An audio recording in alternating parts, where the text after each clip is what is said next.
अस्सलामुअलैकुम दोस्तों हमने अक्सर मुख्तलिफ़ अकाउंटिंग और मुख्तलिफ़ अमाउंट्स के बारे में लोगों से सुना है। जैसे कोई कहता है कि मिलियन क्या होता है, बिलियन क्या है, ट्रिलियन क्या है। अक्सर लोग मिलियन, बिलियन और ट्रिलियन में कंफ्यूज हो जाते हैं कि इसमें कितने ज़ीरोस आएंगे और ये अमाउंट कैसे लिखी जाएगी और किस तरह से हम इसमें फ़र्क कर सकते हैं। तो आज हम इस वीडियो में देखेंगे कि मिलियंस क्या होता है, बिलियन क्या होता है और ट्रिलियन क्या होता है। तो चलिए शुरू करते हैं। अगर हम दोस्तों 1 लिखेंगे तो 1 के साथ अगर एक ज़ीरो लिखें तो इसका मतलब है 10, जिसको हम 10 कहते हैं। अगर 1 के साथ 2 ज़ीरो लिखेंगे इसका मतलब है 100, और 100 को हम सेंट भी कहते हैं, जिसको उर्दू में हम सैकड़ा भी कहते हैं।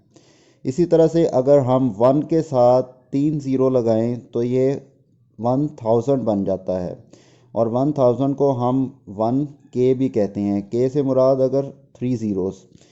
इसी तरह से अगर हम 1 के साथ 4 ज़ीरो लगाएंगे तो ये 10,000 बन जाएगा, और इसको हम 10 के भी कहते हैं।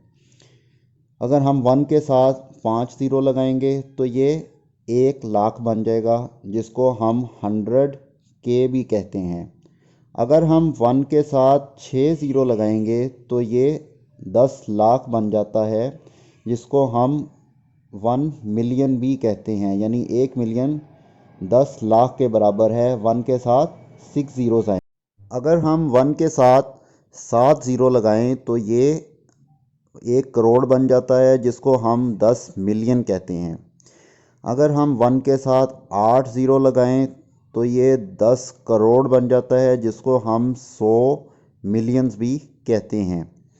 अगर हम 1 के साथ 9 ज़ीरो लगाएं तो ये 1 अरब बन जाता है, जिसको हम 1000 मिलियंस भी कहते हैं, और ये 1000 मिलियंस 1 बिलियन के बराबर है। जी, 1 बिलियन में कितने ज़ीरो आएंगे? 1 के साथ 9 ज़ीरो आएंगे, और इसको 1 अरब भी कहते हैं। यानी 1 बिलियन 1 अरब के बराबर होता है। अगर हम 1 के साथ 10 ज़ीरो लगा दें तो ये 10 अरब के बराबर है, यानी कि इसको 10 बिलियंस कहते हैं। और अगर 1 के साथ 11 ज़ीरो लगाएं तो ये 100 अरब बन जाते हैं, जिसको हम 100 बिलियंस भी कहते हैं। और अगर हम 1 के साथ 12 ज़ीरो लगा दें तो ये 1000 बिलियंस बन जाते हैं, जिसको 1 ट्रिलियन भी कहते हैं। जी हाँ, 1 ट्रिलियन जो है 1000 बिलियन के बराबर होता है, जिसमें 1 के साथ 12 ज़ीरो आते हैं।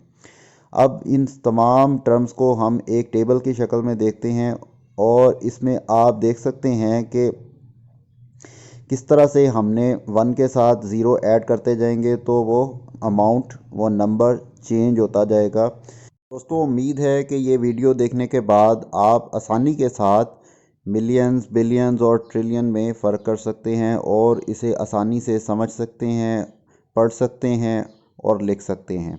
अगर वीडियो पसंद आए तो वीडियो को लाइक करें, अपने दोस्तों रिश्तेदारों के साथ इस नॉलेज को शेयर करें, ताकि वो भी अकाउंटिंग और नंबर्स की मुश्किल तरीन टर्म्स को आसानी के साथ समझ सकें। आप लोगों का वीडियो देखने का बहुत बहुत शुक्रिया। अल्लाह हाफिज़।